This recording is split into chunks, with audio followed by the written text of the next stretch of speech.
So today, I want for us to think a little bit about the nature of God and how many gods there are. That seems like a strange question at first, because we have grown up knowing that we aren't polytheistic and that we don't worship or believe in a variety of other gods. And yet, we live in a world in which there is an invisible world all around us.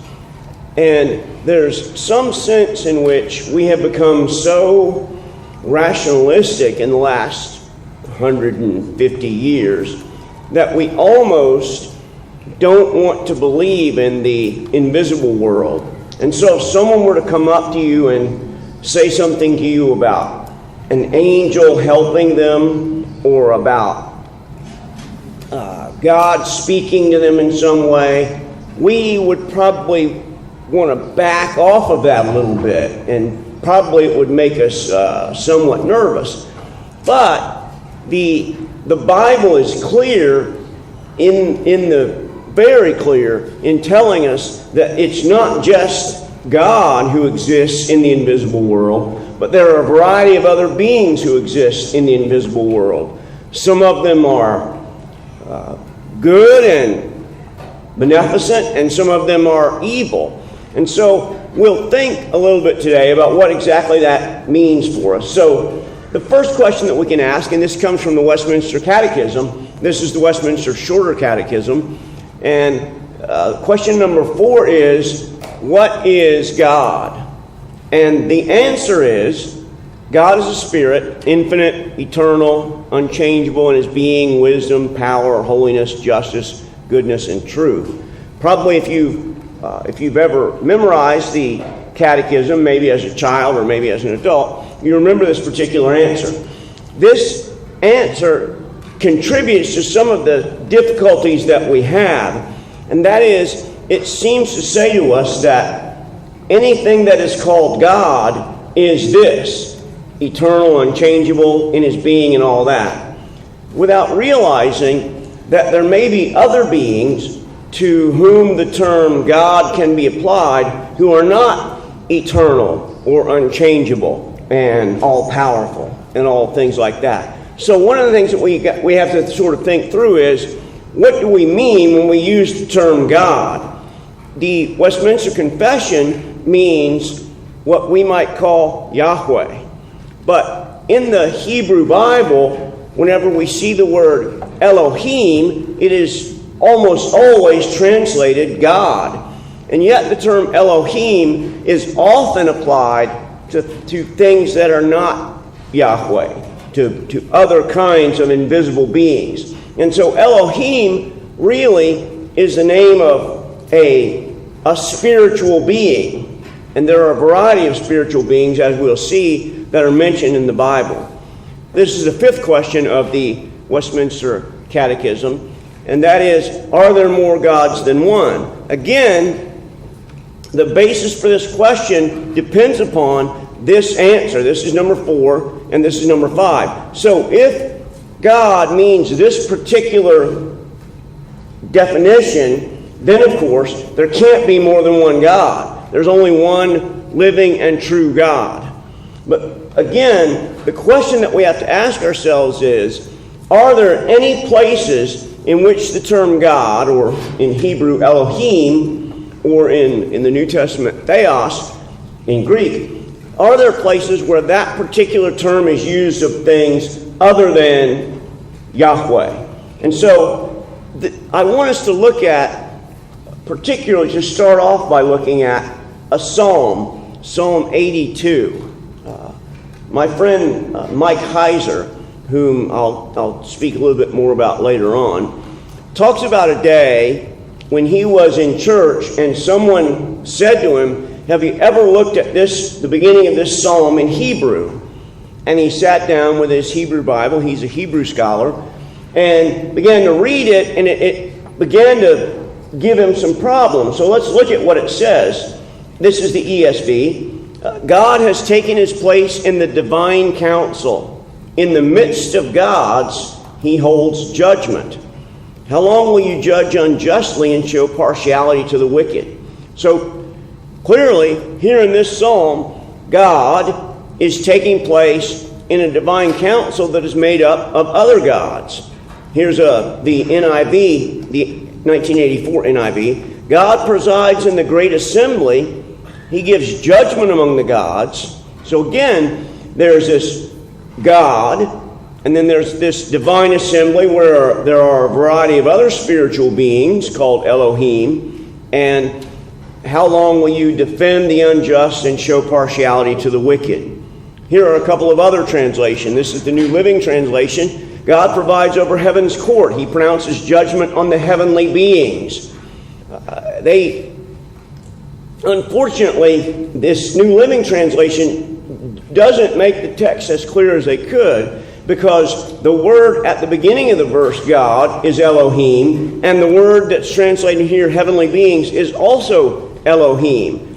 And without going into detail and boring you to death with Hebrew grammar, there are reasons that we know that the first Elohim is singular and the second Elohim is plural.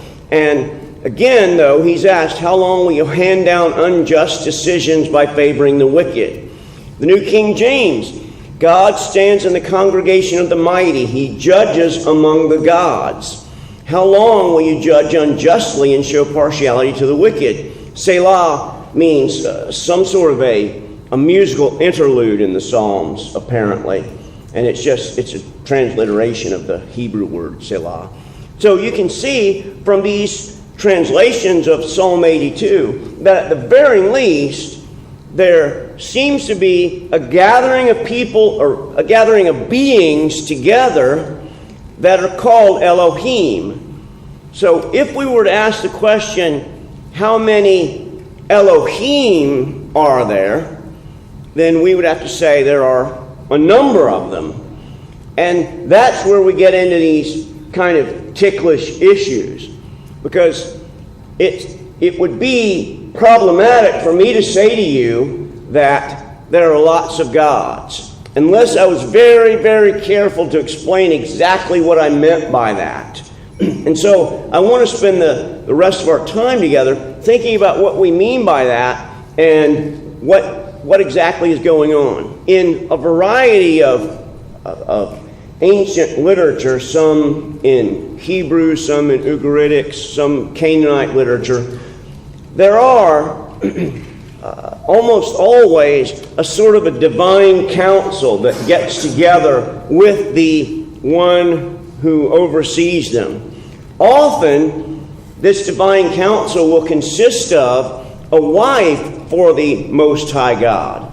And you remember, for example, that King Asa in the Old Testament, he tore down an idol that his mother had made for the wife of what we would call Yahweh. He tore that down because God obviously doesn't have a wife, and that was some of the Canaanite mythology creeping its way into the God of Israel. And so we have to ask, to whom does Psalm 82 refer? And if you looked up Psalm 82 in a variety of Bible dictionaries or commentaries, you would find several different kinds of answers. Some will argue that this refers to the Trinity.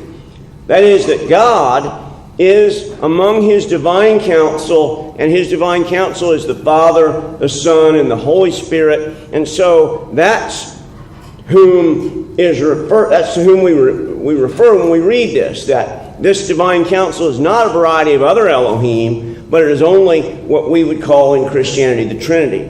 There are problems with that view. First of all, recognize that the point of Psalm 82 is that these other Elohim are doing wicked things. And you remember that? This is just from verse 2. How long will you judge unjustly and show partiality to the wicked? There, as you read on down through that psalm, you'll see that there are other kinds of very significant contributions of wickedness among these other Elohim or these other beings. So it's safe for us to say that this can't just be the Trinity.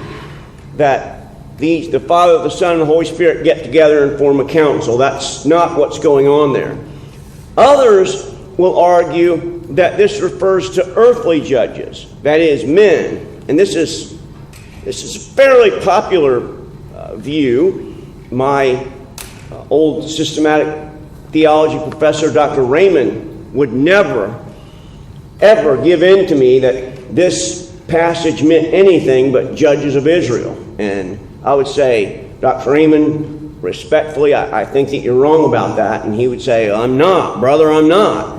This is nothing but human judges. The problem with it being human judges is that the men of Israel are never placed in judgment over other nations. And that's a significant problem. Another problem is that it's clear as we look further on this afternoon that there is clearly a divine counsel that is spoken of in the Bible. And so we need not shy away from that simply because it makes us nervous or because we've never heard that before in Sunday school. Another thing that you'll find in Psalm 82 is that the psalm clearly says that these Elohim will die like men. Now, if they are men, it seems axiomatic, tautological to say that they will die like men. Of course they will die like men because they are men. On the other hand, if they are Elohim, wicked Elohim, then saying that they will be punished and sent to eternal torment just like men, wicked men, makes a great deal of sense. And so this divine counsel that is spoken of in Psalm 82, sometimes it's called the divine counsel, sometimes it's called the divine assembly, sometimes it's called the assemblies of gods. It's called a variety of things, but I think that we want to think today about what exactly is the divine counsel and what difference does it make in the way that we think about God. Because I believe that in many ways we have gotten away from the living our lives as if there is an invisible world around us. And that it's clear that in the Hebrew Bible and in the New Testament, those people lived with the knowledge that there were invisible beings around them, some of them trying to work them harm, some of them trying to do them good. So the first question we can ask is, what is the divine counsel? And the LXX stands for the Septuagint, which is a Greek translation of the Hebrew Bible. There are a variety of different threads that tell us about where the Septuagint came from, and without getting into any detail, we will just say that at some point it seems as if many of the people of Israel, having gone into Babylonian captivity, many of them lost their ability to read Hebrew, and as a result of that, there needed to be a Greek translation. Greek was, in some sense, the lingua franca, even though it's anachronistic to call it that, but it was the language that virtually everyone could read. So the Septuagint, that's 70, it comes from a story that there were 70 scholars, or sometimes 72 scholars. And in Psalm 81:1, there are, in the Septuagint, sometimes the chapters don't match up exactly. So Psalm 82 in the English Bible and in the Hebrew text is Psalm 81 in the Septuagint. And it says here that, and you'll notice in the third box, God is in the synagogue of gods, or the assembly of gods. So it's clear the Septuagint is probably 400, 300 BC, sometime around in there. It's clear that, at least in some sense, the translators of the Septuagint believed that there was some kind of an assembly of gods, in the plural. They believed that the Most High God had an assembly of other gods. So that is, and often, not often, but in several of the secondary literature that I wanted to look at carefully, they will say that this idea that these were anything but human beings is a new idea that only came about in the last 100 years. Well, that's clearly not the case, because the Septuagint translators from before the time of Christ called these other gods. So there we have at least some idea that there are other spiritual beings that can be called gods or Elohim. Here's another one. In Psalm 95, the Lord is a great God and a great King above all gods. And so you see there, fairly clearly, the psalmist is saying that there are other beings that we might use the term God for, but the one God is the great God, and He is the great King. He is the one who created these beings. He is the one who is in charge of these beings. He is the one who controls these beings, all of that. Here's another one from Jeremiah. Who among them has stood in the counsel of the Lord to see and hear His word? And so you see there the idea of the counsel of the Lord. There is the idea that there is some sense in which the Most High God calls together a divine council. And we will think a little bit in a few minutes about why God would want to call together a divine council. But for now, let's just at least, looking at the text, let's just at least open up the possibility that the idea God or gods, that noun can be used for more than one particular being. And the reason that the Westminster Confession or the Westminster Catechism says there's only one God is because they have defined the term God as with all of the attributes of Yahweh. And if we define the term God with the attributes of Yahweh, then certainly there's only one God. But what I think that we can come to agree on is that the Bible doesn't always define that term that way. That there are other beings called God who are not uncreated and unchangeable and all of that. Here's another one from Psalm 89. Let the heavens praise your wonders, O Lord, your faithfulness in the assembly of the holy ones. So from there, we can get the idea that not all of these beings are evil. Some of them are, and some of them aren't. And here we get in verse 6, who in the skies can be compared to the Lord, a God greatly to be feared in the council of the holy ones. And so you get this sense here that there is one being who is above and beyond all of these other Elohim, all of these other spiritual beings. There's one who is different from them. There's one to whom no one else can be compared. There's one that is absolutely unique. And that is where we run into some problems. The problem is that when we use the term God in English, we immediately freight in all of the things that we have learned and all of the things that the Bible teaches us about Yahweh. But what I think we can at least think about is that the Bible doesn't always freight in all of those things of Yahweh. Here's another example of the divine counsel. In 1 Kings 22:19, this is a very unusual passage, and you can go home and read the whole chapter, and it will raise for you some really interesting questions. Micaiah said, therefore, hear the word of the Lord. I saw the Lord sitting on his throne, and all the host of heaven standing beside him on his right hand and on his left. And so perhaps it will make it easier for us to say, all right, we're not going to call these beings God.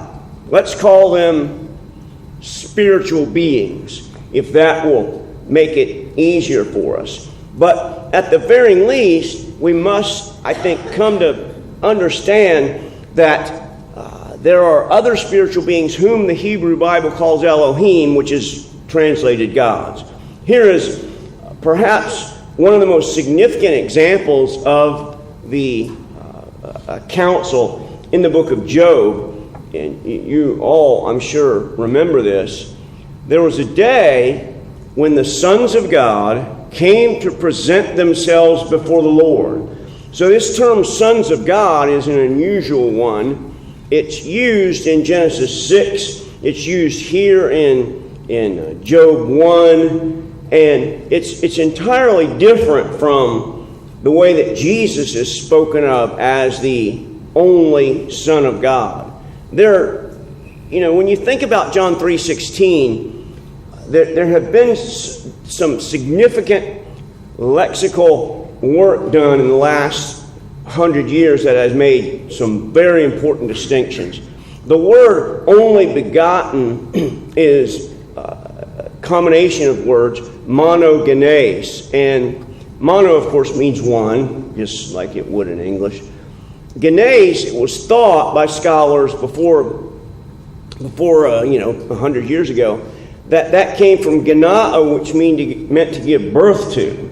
And so that's where we get this only begotten.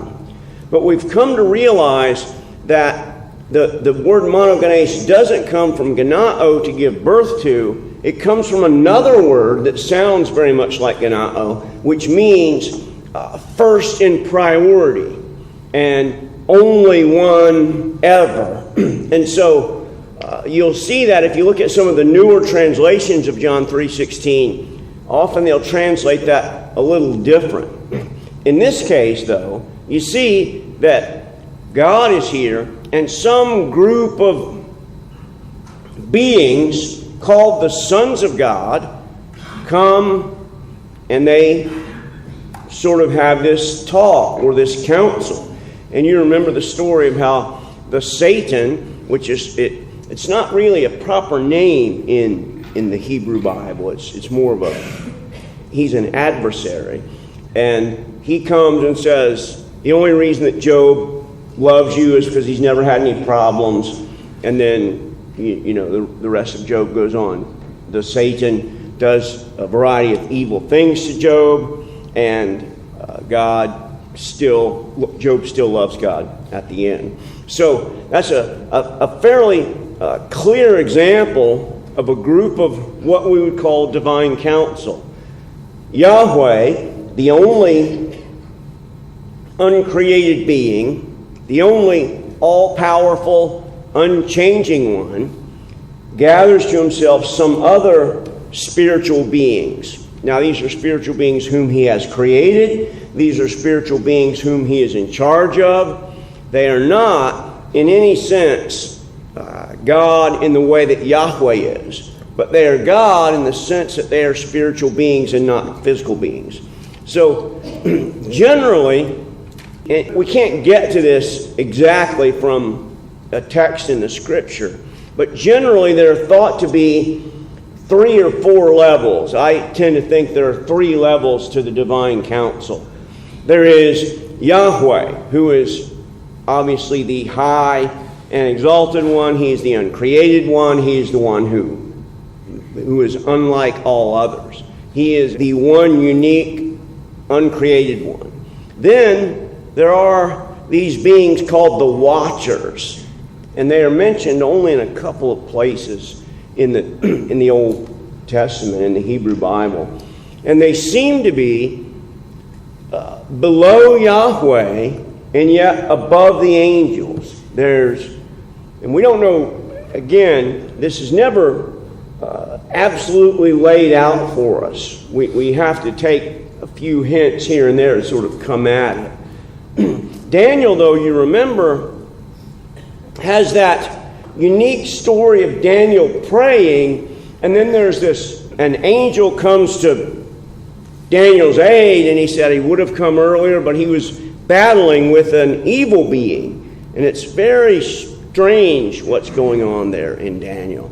So there are the watchers, and then there are the angels. And there does seem to be some hierarchy even among the angels, like there are angels and archangels, and apparently one of the most powerful angels is Michael. But you get a sense there that there's this hierarchical group of spirit beings, some of whom are, for one reason or another, above the others. Now, I think that perhaps we can say now that the divine council is, at least as we can see it, it seems to be spoken of in the text of the Bible. It seems that we can say fairly clearly that there is an uncreated Yahweh whom we worship, who gave us the Ten Commandments. And then there are other beings, spiritual beings. They may be called watchers. They may be called angels. They may be called fallen angels. There are a variety of them, some of them good and some of them evil, but these exist. And so, obviously, the question that comes to your mind, I'm sure, is, why does God need a divine council? Why does Yahweh need to call together these other spiritual beings and sort of ask their advice or test them for any of these things? And the answer is that He doesn't need a divine council.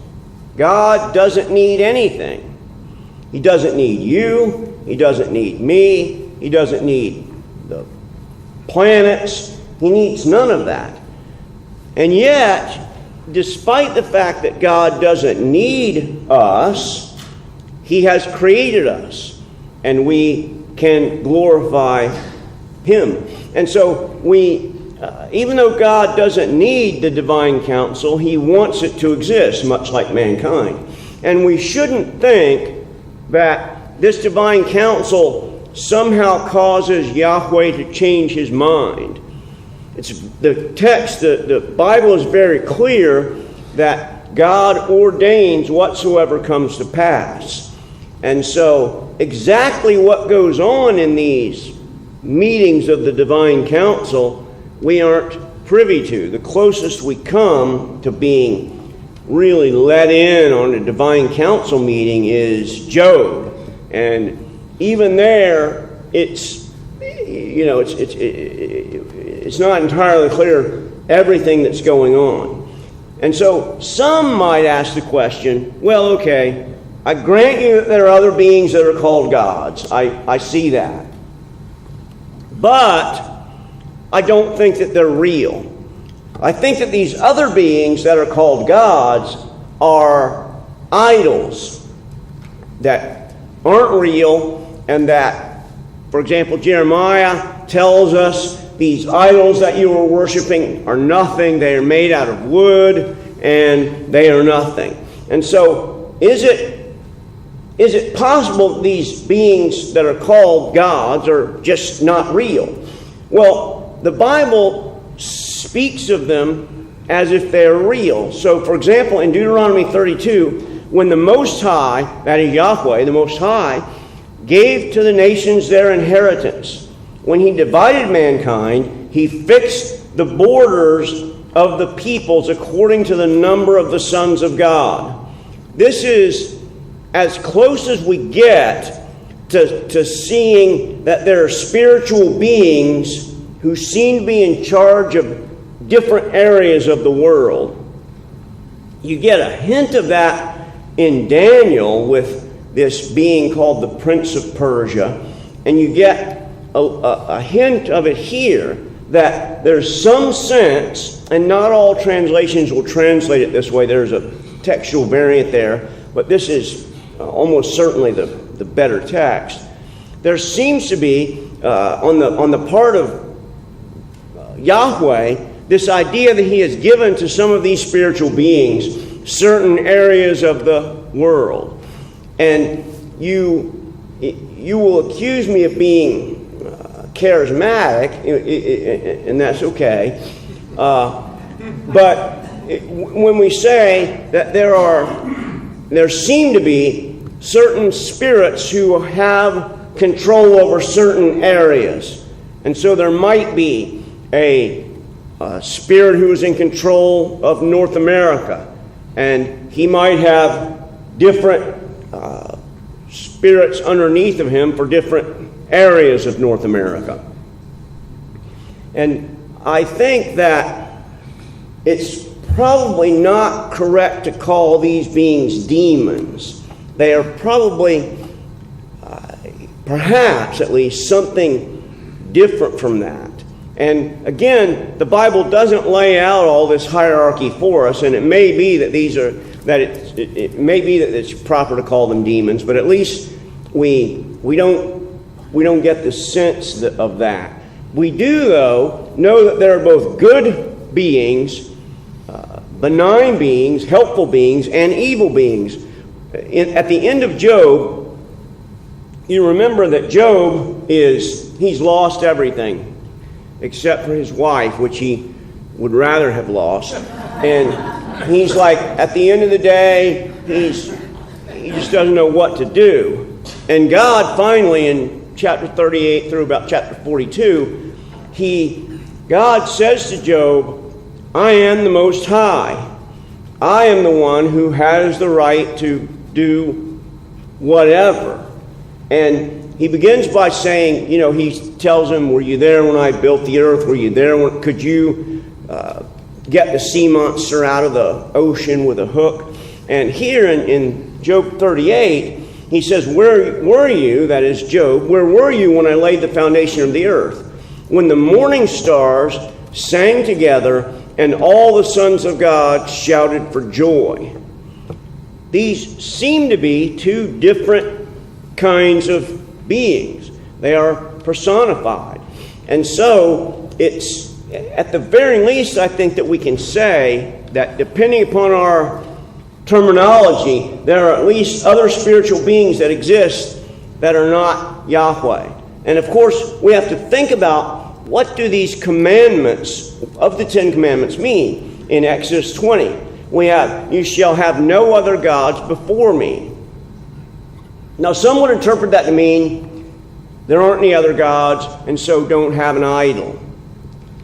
And yet, even in Babylonian and Ugaritic texts, they don't think that the carved idol is the spiritual being. In most cases, what we can find from these other texts, extra-biblical texts, is that they carve these idols, and then they have a ceremony in which the spiritual being, comes into the idol, and thus then it has some sense of power. And so I think that when God says, have no other gods before me, he doesn't just mean idols that are carved of wood. He means don't worship any other spiritual beings beside me. Yahweh is the only spiritual being that is worthy of worship. There are other spiritual beings, wicked spiritual beings, who will try to have you worship them. It's my belief that many cults and other religions are based on some of these spiritual beings who would like to have mankind worship them. And so you don't want to have any other gods before you, and you don't want to make for yourself a carved image. So there's a difference between having other gods and making the carved image. And again, remember that the carved image has some sense of this spiritual being coming down into it. So the question then, at the end of the day, is, are we polytheistic? That is, do we believe in or worship other gods? And the answer is no, not in the classical sense. If someone were to say to you, do you believe that there's only one God? And by God, they mean uncreated, unchangeable, all of those things that we saw in the Catechism, then we clearly say there's only one. There's only one if that's the definition that we are going to go with. Yahweh is an Elohim. So if we can think of this as sort of a Venn diagram, if we had this giant circle, and inside the circle were all these dots, and those are all the Elohim. And then we have this little tiny circle inside the big circle, and that's Yahweh. Yahweh is an Elohim, that is, he is a being that is spiritual, but all the Elohim are not Yahweh. Yahweh is the unique one, the uncreated one, the unchangeable one. All of those things that we learn about God in the Bible, those things are attributable to Yahweh. And so we can ask ourselves then, what does this mean? It means that there are both evil beings and there are good beings around us in this invisible world. That has been a very basic tenet of Christianity since before the New Testament was written, that there is this sort of world where spiritual beings exist. You might remember years ago, probably 30 years ago now, these novels that were written about spiritual warfare.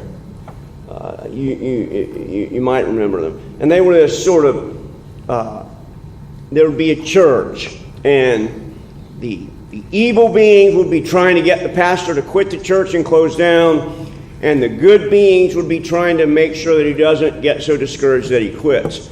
And the problem with the novels was that they were dualistic. It's hard to have a good novel without having some real conflict. And so you never knew for sure who was going to win, the evil beings or the good beings, which that's not the Bible. The Bible is very clear that Yahweh always wins. And so there are good beings around us, there are evil beings around us, and ultimately what we should take away from this is that Yahweh is unique and there are none others like him. That he is the one uncreated one. And that we are the children of a God who loves us, who didn't need to create us any more than he needed a divine counsel. And yet, he loved the world so much that he gave his only son. You'll notice there, it's not the only begotten son. Depending on the translations, you'll see how they're trying to wrestle with that. And so we trust the one God who is truly God, who is truly that definition that we saw at the beginning. And so we realize then that we are children of the Most High. So we don't need to worry that the evil beings are going to harm us in some way that God doesn't know about. Anything that those evil beings do, they do in the will of Yahweh. And so all of the other gods, whatever you want to call them, whether you want to call them spiritual beings, whether you want to call them watchers and angels and demons and whatever you want to call them, they are all created and they are all on a leash. And Yahweh is the one who walks them around. They are all on Yahweh's leash. And so as a result, we realize that despite the fact that we live in a world where there are many invisible beings around us, we don't have to worry. Because ultimately, we trust in the Yahweh who created us. We trust in the Father who loved us, the Son who gave his life for us, and the Spirit who seals us until the day when the Lord takes us home. And so I hope that this has given you an opportunity to sort of sort through some of these things and realize that depending on what we mean by the word God, there are more than one spiritual beings, but there is not more than one Yahweh, and only He is deserving of our worship. If you'd like to get more information about this, and obviously I've just scratched the surface, there are lots of journal articles written on the Divine Council, all kinds of things. So if you'd like to get more information, you can get a good Bible encyclopedia like Anchor Bible Dictionary or something, and look up Divine Council. And there you're going to get a sense of what the Divine Council is in the Bible and what the Divine Council was in other pieces of literature. And you can see the books or websites of my friend Michael Heiser.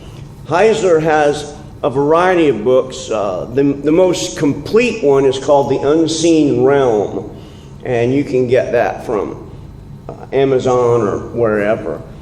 The Unseen Realm is the most technical of the works. He has others that are less technical than that, and he also has a variety of different websites. And he has one particular website that is just putting forth more information that he wasn't able to put into the book, The Unseen Realm. So you can Google Mike Heiser. You can look for his books on Amazon. And Mike Heiser taught a class here at Knox a few years back, and he taught it on this very topic of the Divine Council. That's what he wrote his dissertation on. His PhD dissertation in the Hebrew Bible is written on the Divine Council. And if you'd like to hear Mike Heiser lecture about those things, we can arrange for you to be able to watch those lectures online. Thank you.